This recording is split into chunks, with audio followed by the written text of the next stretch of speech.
Na guys, ayan na.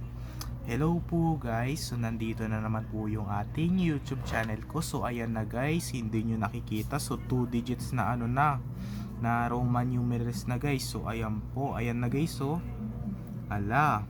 So meron siyang isang X na. So ayan po, at saka ito naman din yung yung ginawa ulit natin sa 1 digit. So ganyan ulit yung sa 1 digits guys. So ayan po, kahit pag 2 digits na may X na siya.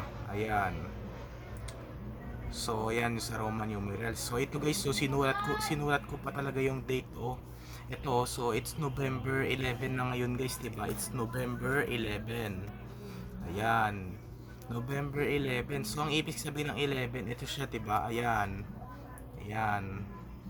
Pero nagkamali ako dito kasi hindi na nagkasya eh. So ito guys, so dalawang M at saka dalawang X at saka I at saka B. So ang ibig sabihin yan ay 2024 yan.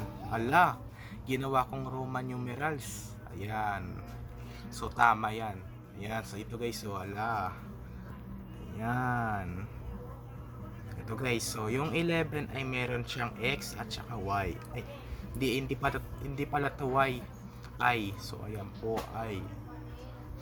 Sa number 12 naman ay meron siyang X at saka dalawang I, X, tatlong I, sa 13, 14 ay X, IV, number 15 XV, tapos number 16 ay XVI.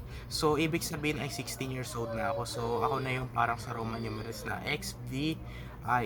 Tapos ito naman sa number 17 ay XV at saka dalawang I. Ito naman sa number 18 ay XV at saka tatlong I ulit. So sa number 19 ay X din, tapos isang I at saka X din. Sa number 20 ay dalawang X na. Hala, yan na, dalawang X. So sasagutin ulit natin yan sa isa kong video.